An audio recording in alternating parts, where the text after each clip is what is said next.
Hello and welcome back to Boring Dad Gaming, where today we're going to be playing some more Tyrion Cuthbert, Attorney of the Arcane. We are heading into our fifth and final case. Ooh, it's actually called Attorney of the Arcane. No idea who this dude is. Hopefully we'll find out. Sure we will.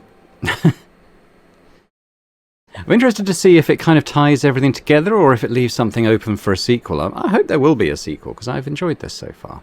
So I don't know who this is, so I'm just, as usual, I'm just going to voice them fairly neutrally until we get a steer on their character. I've killed people. They were usually criminals or bandits. But it still frightened me how unaffected I was by their deaths. It always came so easily to me. I was good at it. A little too good. People told me that taking the lives of others would be hard. But I never felt that uneasiness, not even once. It made me think that I was some kind of unfeeling monster. Maybe I am. But the time I spent with you filled me with more happiness than I could have ever dreamed of. Instead of taking lives, I could save them alongside you. I wonder if it's Celeste. It felt good to protect you. I think it will be. I felt needed when I knew you were relying on me. It made me feel like I was actually worth something to someone. And whenever I saw the light in your eyes, it filled my heart with a warm feeling that I've never felt before. But it was too good to be true, wasn't it? In the end, I failed you. I couldn't protect you. Just like I couldn't protect my father. I don't understand. What did you ever see in someone like me? Yeah, so I think that was Celeste talking, but I wasn't sure. Episode 5, Attorney of the Arcane.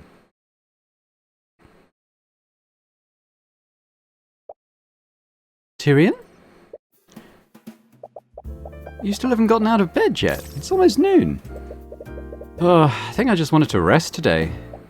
You've been saying that for the last 10 days. Someone is actually here to see you. You should really get out of bed. Is it Tamora? No. Oh, I'm still not really in the mood. Can you just send them away? That's a bit rude, but I suppose I can overlook it this time. Steelwind? As the prosecutor enters your room, you immediately leap out of your bed. You try to futilely clean your unkempt hair, but you're just making it worse. Tyrion, pants! I hope that's the American pants meaning trousers and not the English meaning underpants. Otherwise, he's got a little bit more on display than he probably intended. Right, sorry. We'll give you some time to ready yourself. I knew he was in a rut, but I certainly didn't expect this. I know, I'm really worried about him. I empathise with his situation, but it's been a month already. Have you tried speaking with him? He has opened up to you before. I did, but I think he's really broken up over what happened with Ruby. She's basically the closest thing he had to family. I see. Perhaps he just needs more time. After taking some time to make yourself presentable, you exit the room to greet the prosecutor properly. Sorry about that. No, I suppose the fault is mine. I shouldn't have intruded.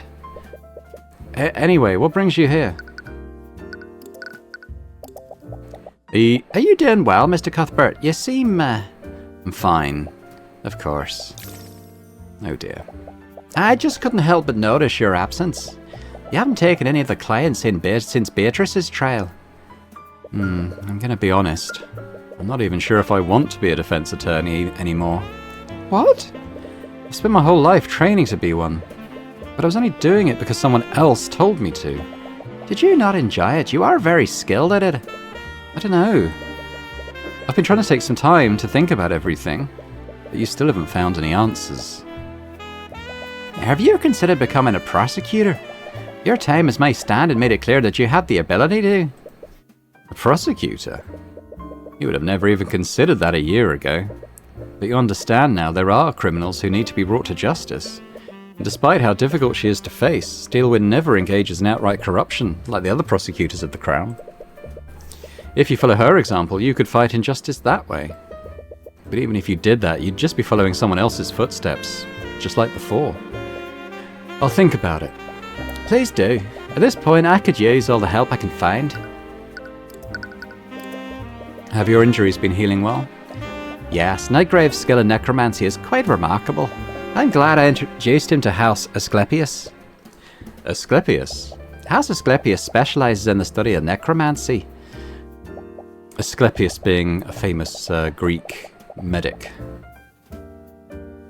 After Nate Graves' expulsion from the academy, I thought it was only right that he be allowed to continue his studies. Right, he mentioned that he owed you a favor.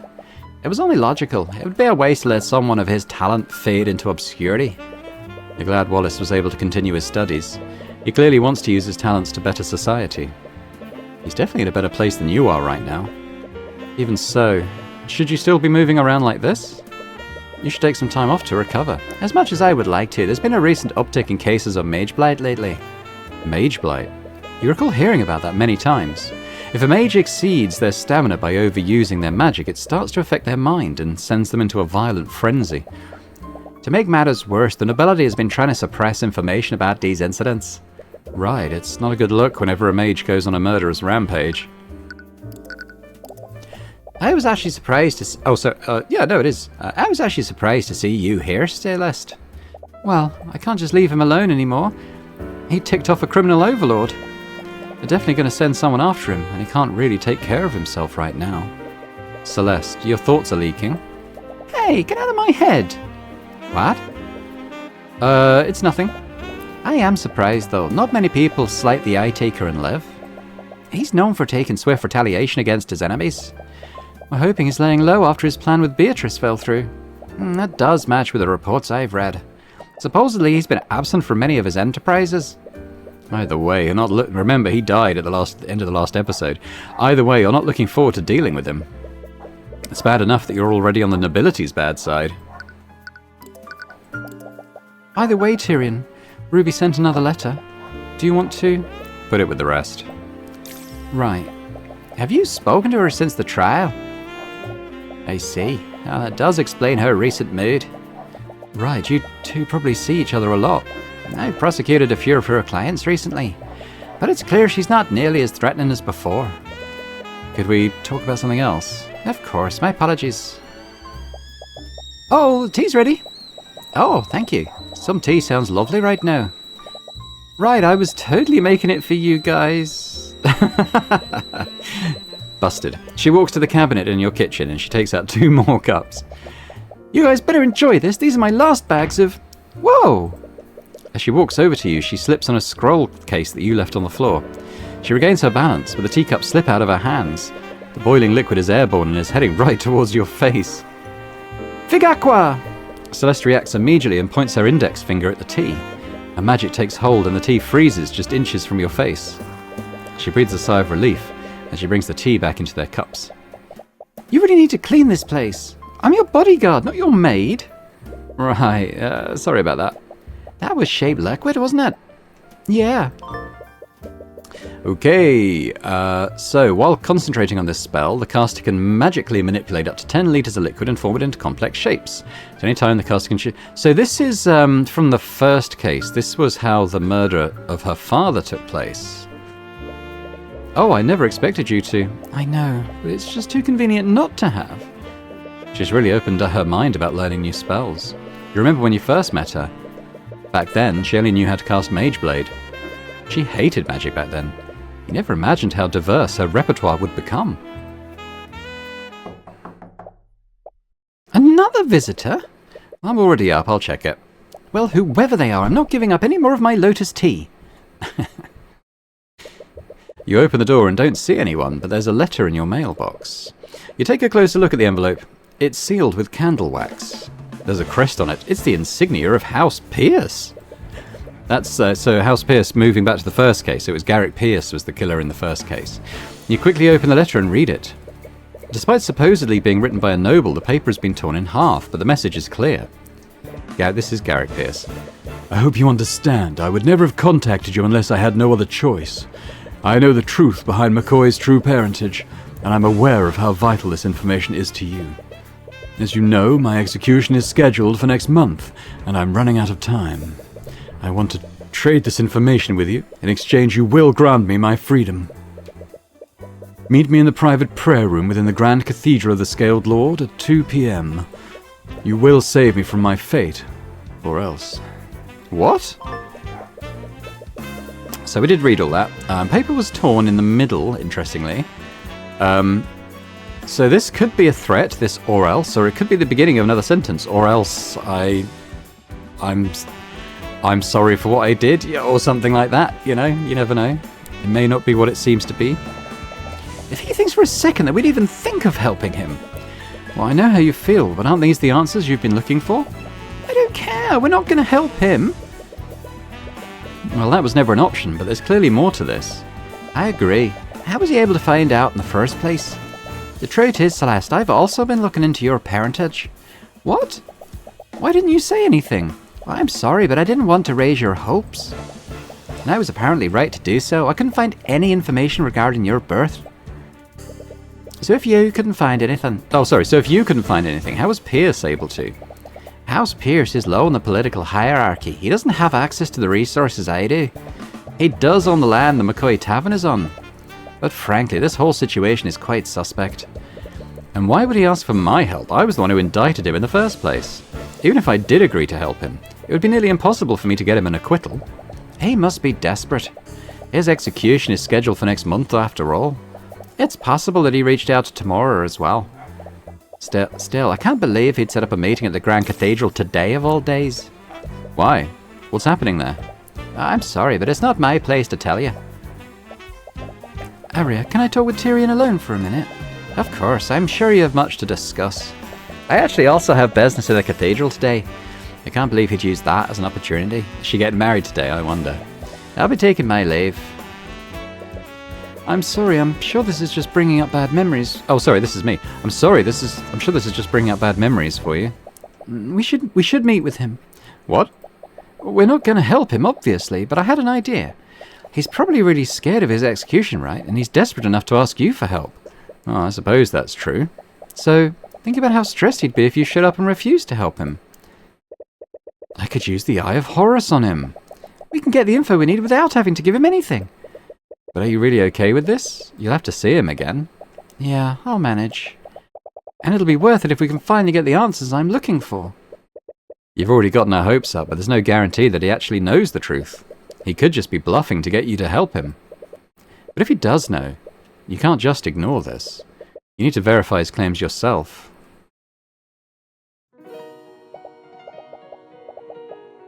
So this is the Grand Cathedral of the Scaled Lord. Have you never been here before? I thought you spent a lot of time in Rathome. The Church of Bahamut wasn't that popular in my hometown, and I've never been the religious type.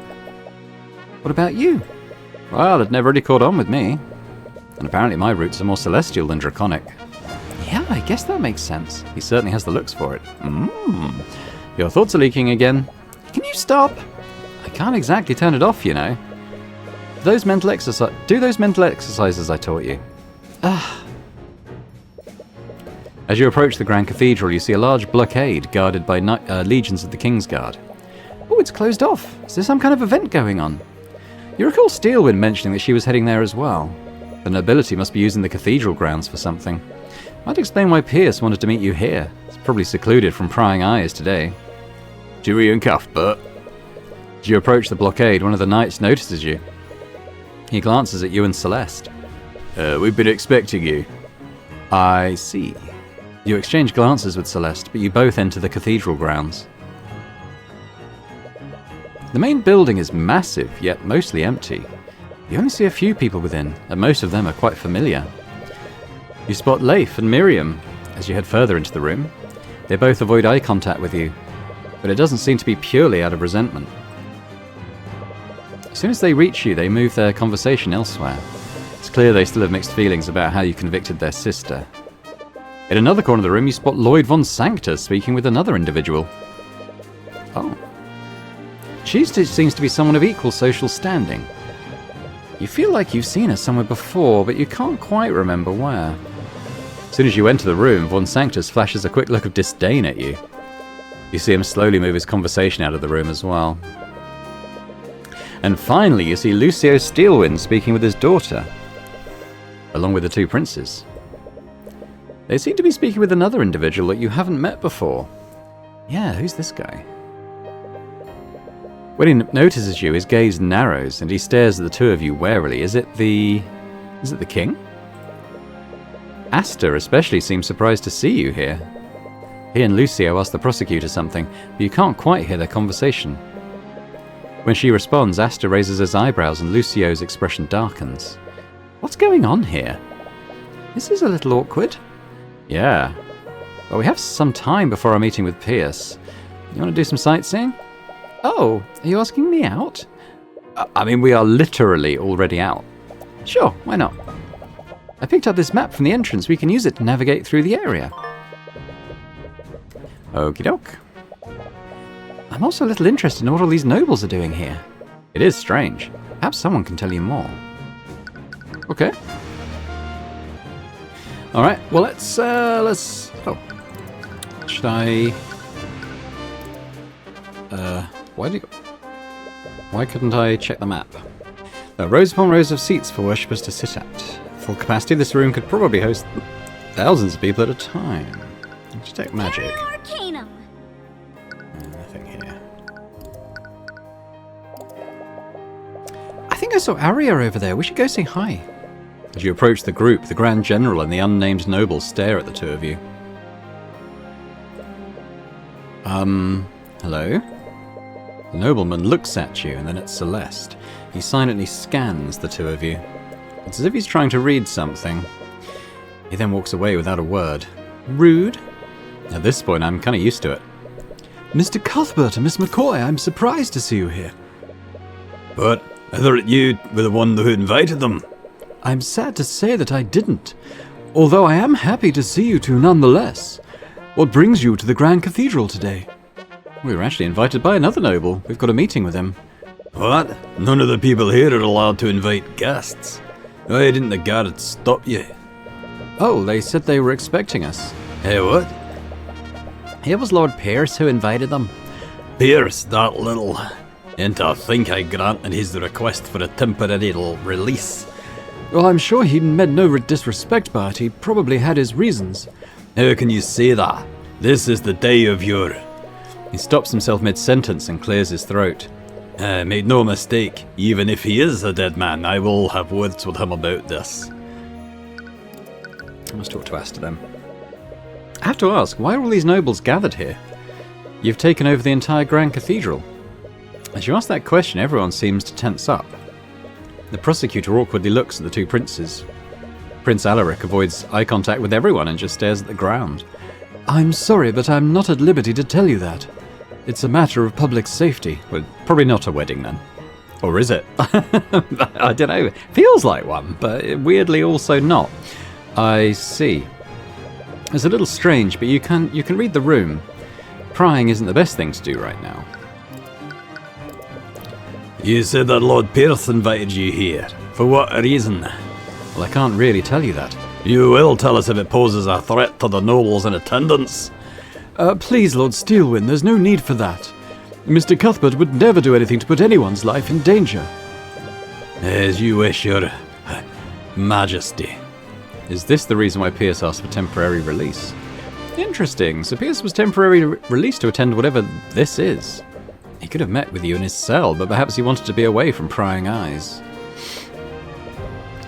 Lady Steelwind, your Majesty, the High Speaker is ready to speak with you.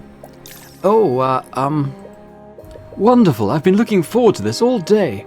Shall we go together, Miss Steelwind? Yes, your Majesty. She would like to accompany you. Wonderful. Well, we shouldn't keep him waiting. Okay. Scale Lord. How does she plan to marry him if she can't even speak properly in his presence?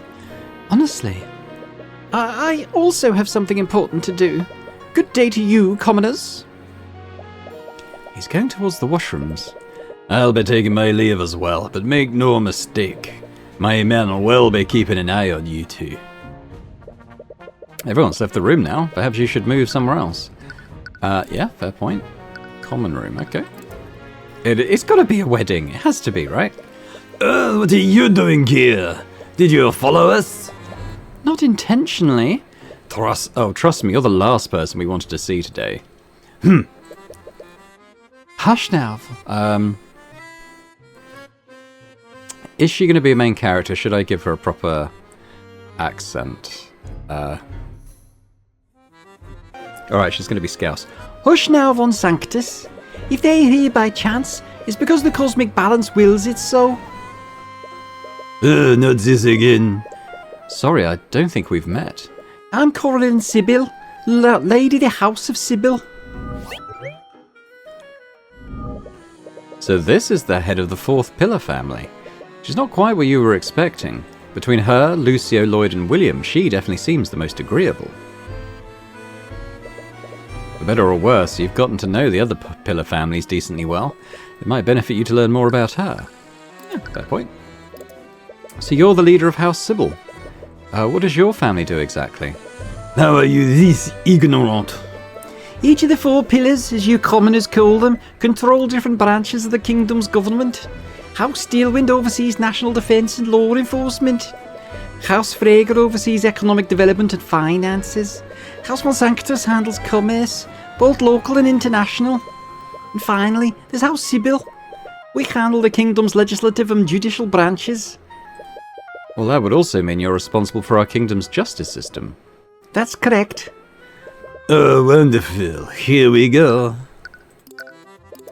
Lady Sybil, are you aware of the rampant corruption happening within your justice system? I suppose it's only inevitable that you'd see it that way. Am I wrong? I've been involved in plenty of court cases, and it's very obvious. All your courts care about is closing cases as quickly as possible. The system's corrupt to its very core. The courts don't even try to hide it half the time. Yet you've prevailed against this so-called corruption in each and every one of your cases. Well, only against every conceivable odd, and I can't be everywhere.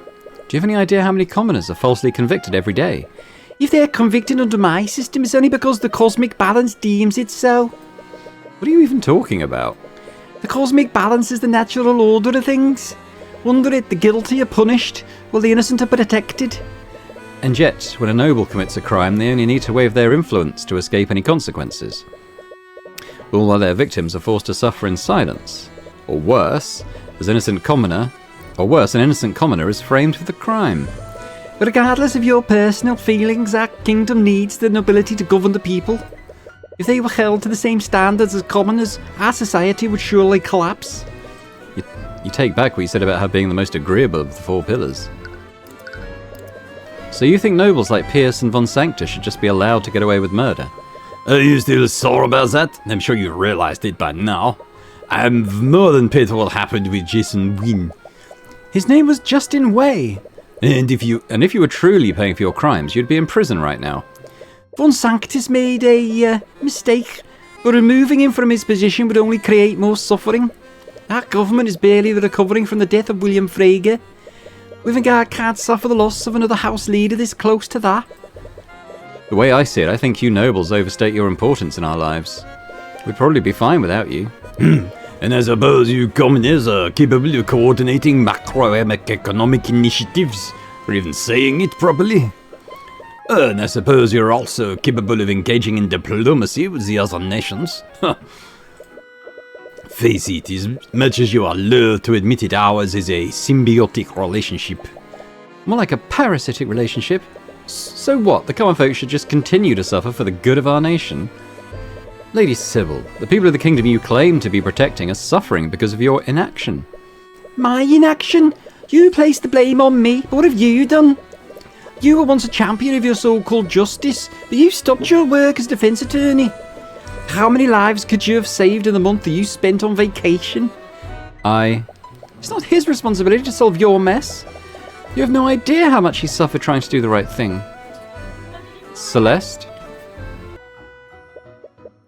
Perhaps you're right. He shouldn't bear that kind of a responsibility alone.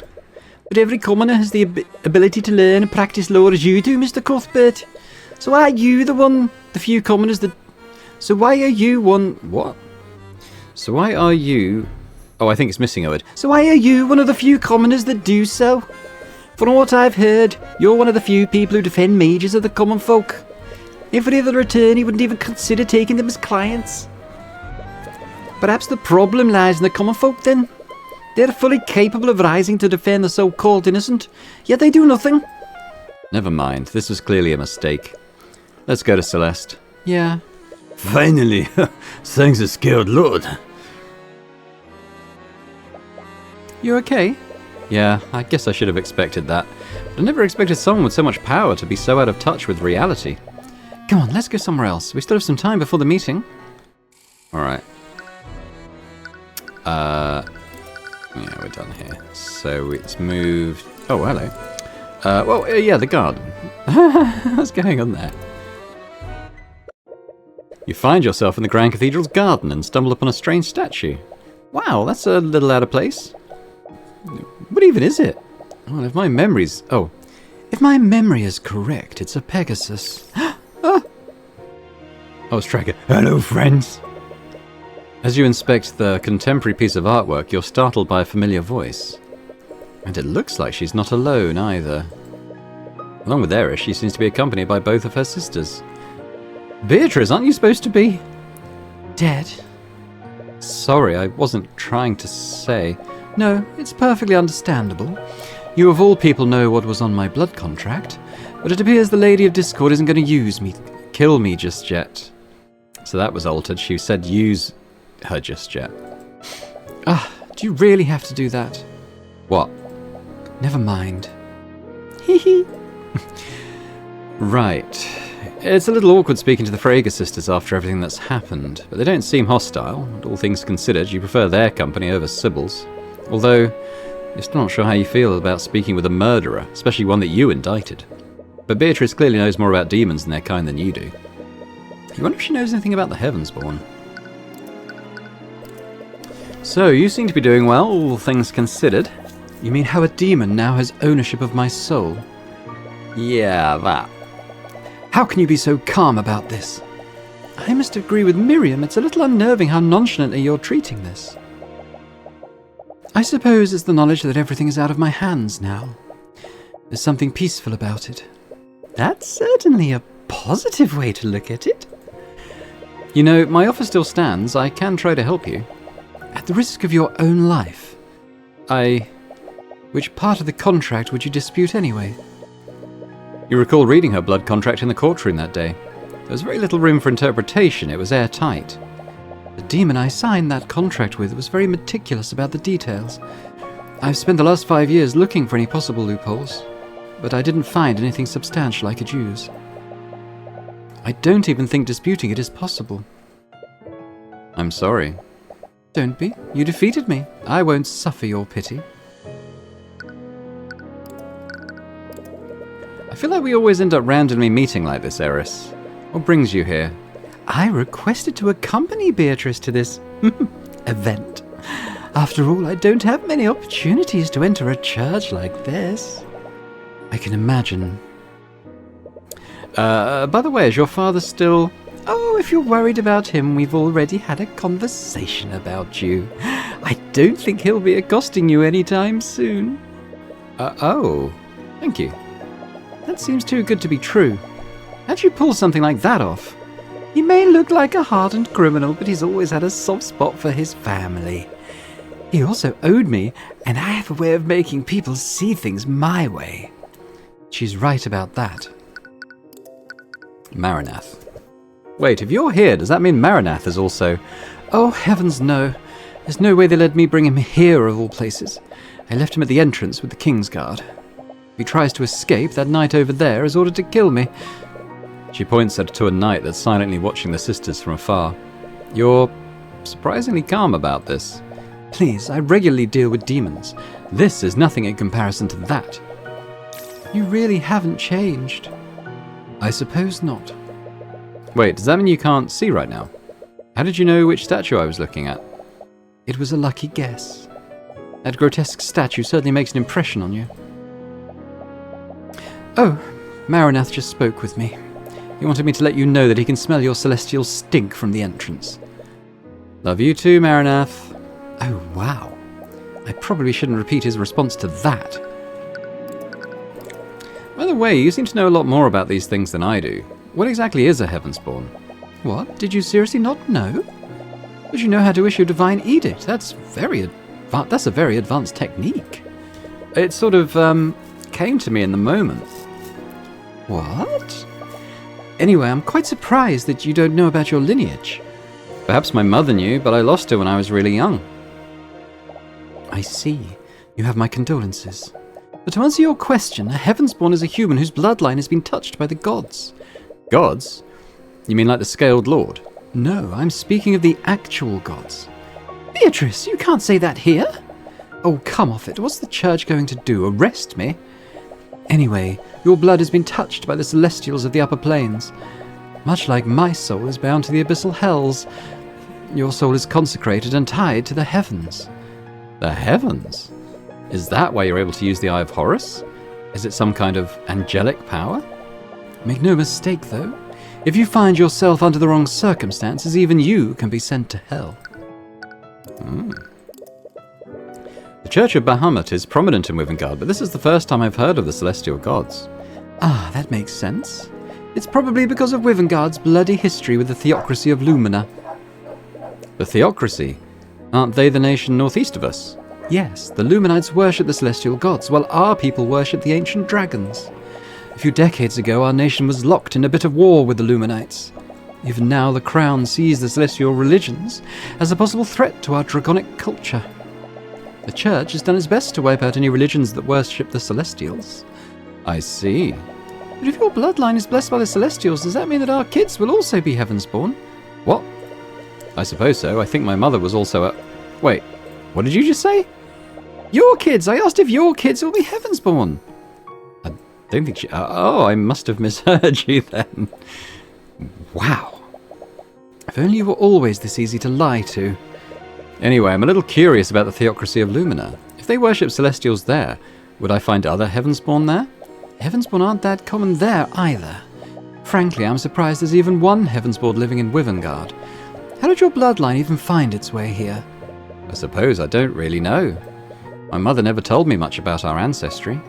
That makes sense. If the Church of Bahamut knew what you were, they would have definitely hunted you down. Great. The last thing you need is another faction that wants to kill you. Anyway, travel into and out of Wivengard is technically illegal, and I doubt Lord Steelwind would make an exemption for you. He is an old veteran of the Great Luminite War. Veteran? Vet? Oh no! I hate the vet. I'm not going. You'll never take me alive. You will watch as Tracker frantically runs through the garden, barking loudly. Leif chases after him as he runs towards someone. I should probably go help her. Almost 2 p.m. anyway, we should head to the prayer room. Well, thank you for answering my questions, Beatrice. Please let me know if there's anything I can do to help you with your, situation. Of course. Let's go, Celeste. Right. Try not to look so down. It's almost time for the main event. Why did you bring me here? Oh, who knows? Whatever you're planning to make me do, please don't make me harm my sisters. You're in no position to make demands. You'll just have to see for yourself. Stay safe, Mr. Cuthbert. Okay, I'm assuming they didn't say that in front of us. But let's head to the prayer room then. Are you ready? Yeah. At least, I hope so. If it becomes too much for you, don't hesitate to leave. I only need a few moments to look into his mind. No, I'm the one who asked you to do this, and I'm not going to leave you alone with him. All right, if that's what you want. Tyrion? Yeah? Thank you for doing this. It really means a lot to me. Of course. This will finally give you the answers you've been looking for. It's not just that. You've done so much for me since I met you. You got me acquitted. You helped me work through my grief from my dad. It feels like I can never repay that. What are you talking about? For the past few months, all I've been doing is relying on you. I genuinely don't know what I'd do if you weren't a part of my life. I should tell him. Tell me what? Ah! Get out of my head! You're really bad at guarding your mind. You know you can tell me anything, right? Arya? How long have you been standing there? Well, I knew you'd be here around this time. I wanted to wish you luck. But then you two seem to be in the middle of, something. I didn't want to interrupt. Don't stop on my account. I'll just get out of your way. As she awkwardly skitters away, you see something fall out of her pocket. Oh, Arya, you dropped your runestone. As she picks up the runestone, she accidentally activates it. An image of a piece of evidence appears for a brief moment, but she quickly hides it. But not before Celeste sneaks a peek at it. Oh!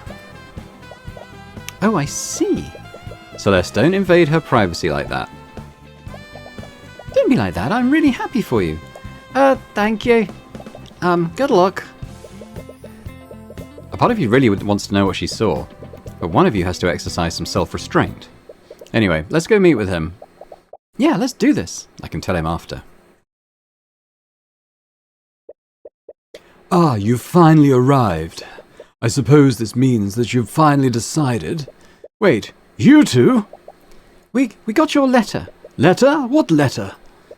You sent us a letter, Pierce. It said that you knew who Celeste's parents were. I did send that letter, but not to you two. What? I don't like this. And so the final act begins. I've been waiting for this. What the hell are you doing? Have you gone mad? No, what are you doing? Stop!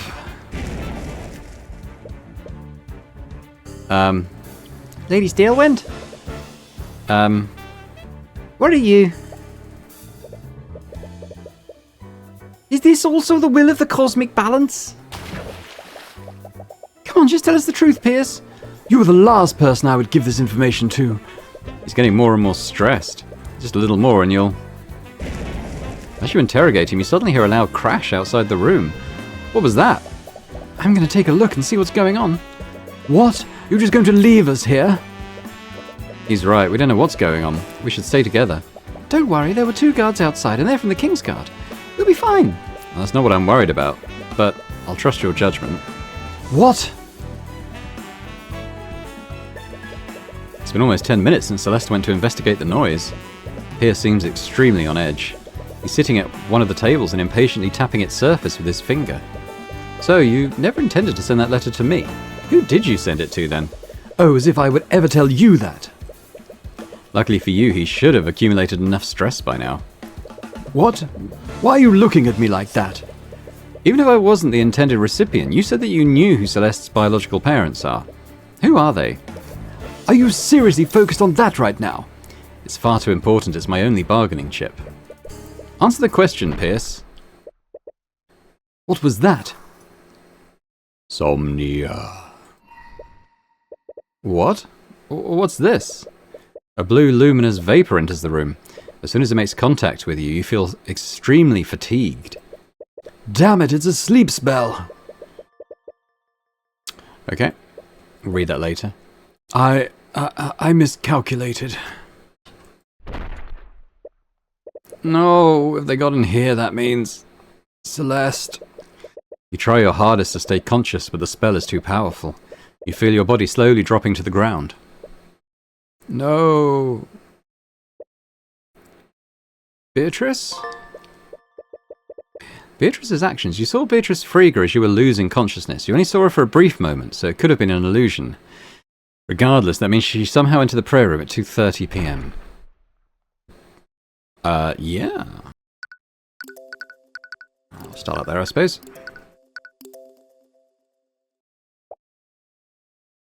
Rian! Tyrion! What? Celeste? Tyrion, I'm so sorry. I should have listened to you. I should have never left you alone with him. Hey, it's okay. Tears are streaming down her eyes. She was clearly worried about you. You try your best to comfort her as you look around the room. What happened? How long were you knocked out? Oh, there's a chalk outline there. As you look around, you see several other people with you. Commander White is leading a group of knights. They all have their weapons drawn and pointed at someone. It's Prosecutor Steelwind? Commander, I understand your position, but there has to be another explanation. Look, Your Majesty, I get where you're coming from, but from what the witnesses have told us, it has to be a case of mage blight. You look around the room and see a pool of blood at the end of one of the tables. Celeste, where's Pierce? Tyrion. I don't know how to tell you this, kid, but Garrett Pierce is dead. What? We're honestly surprised that you're okay. But who? You look at the knights who all have their weapons pointed at the prosecutor. Wait a minute. You think Steelwind did this? It wasn't just Lord Pierce, Mr. Cuthbert. We also found the bodies of Lord von Sanctus and Lady Sybil. Not to mention a bunch of the Kingsguard have gone comatose. Comatose?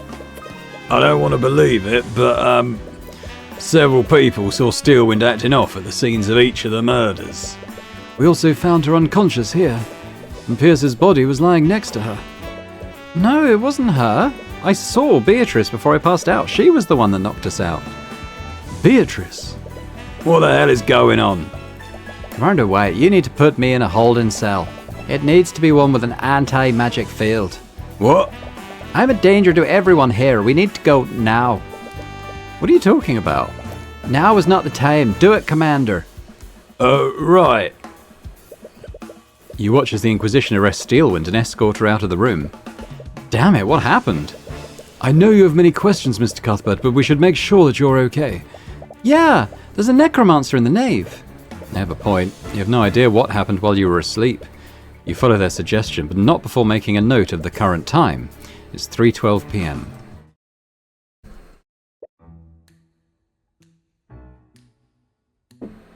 Sippity sip. Who's this?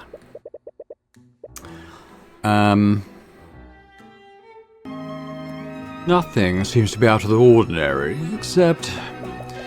What's wrong with him? If you'll just let me finish. There appears to be a trace of necromancy on you, Mr. Cuthbert. Necromancy? It's probably nothing. Did your assistant cast any spells on you? Oh, right. I used healing magic on him when I found him unconscious. Ah, well, I expected as much, but it never hurts to make sure. Anyway, nothing seems to be out of the ordinary. You're quite healthy. You should be fine to go about your business. But please speak with me again if you experience anything out of the ordinary. Thank you, I am Lord Lazaric Asclepius of House Asclepius. And there are no thanks needed. My apprentice apparently owes you a lot. Apprentice? Wallace Nightgrave. I believe he was one of your clients a few months ago. Oh, right. Steelwind did mention that she introduced you to. Speaking of Steelwind, I really find it hard to believe that she did this. Mr. Cuthbert, mage blight isn't exactly a benign condition. When it takes hold of a mage, it doesn't matter what kind of person they are. Violent behavior is almost always a result of the delirium it puts them in. It's unfortunate, but mages have to be held responsible when cases like this occur. Unless someone is framing her. Tyrion, I fought her. What? Do you remember back when we heard that weird sound? I went outside to see what was going on. I saw her outside, and the guards there were all unconscious. I tried to ask her what was going on, but she didn't say anything. She just attacked me. What was her emotional state like? Well, she was pretty cold and emotionless. It almost looked like she was sleepwalking. Well, that's actually pretty strange. What do you mean? Well, when someone is affected by mage blight, they enter a stage of extreme psychosis. Psychotic episodes like that raise the affected mage's paranoia to ridiculous levels. That's why these cases almost always end up in violence. If she was affected by mage blight, she shouldn't have looked anywhere near as calm as you're describing. You might be onto something, Mr. Cuthbert. If what you're saying is true, there has to be more to this. You're planning to defend her, aren't you? Well, at the very least, we need to find out what actually happened. I feel like there's more to this than we're seeing. But you saw her, right? Commander White, you need to put me in a holding cell. It needs to be one with an anti-magic field. What? I'm in danger for everyone here. We need to go now. She wanted them to arrest her. Right, it's as if she thought she was a danger to others. Well, regardless of what really happened, she clearly believes that she was responsible for this. There's no way that she'd do something like this. Something else is happening here, and you will get to the bottom of it. You're not sure where each of the murders occurred, but the Inquisition should be able to tell you more about that. You also need to speak with Steelwind. If she really was affected by mage blight, she should be able to remember what may have caused it. But anyway, the prayer room is the room you're most familiar with. You'll probably want to start there. Okay, well, I think that's probably a good point to leave this episode. We've had the bit of the setup, we've had the crime, and when we come back next time, we'll head into the investigation phase and try and find out a bit more about what actually occurred. But thanks very much for watching. I hope you've enjoyed this beginning of the final case of Tyrion Cuthbert. If you have, if you could hit that thumbs up button, that's always very much appreciated. As would be, leave me a comment, let me know your thoughts so far. Any early theories as to what happened? I mean, maybe it was an illusion on someone, maybe she was being controlled in some way. I don't really have any working theories at this moment, but looking forward to finding out some more. Let me know your thoughts though. And if you're watching this and haven't yet subscribed to the channel, it would be amazing if you could. So thanks very much, and I hope to see you next time. Bye for now.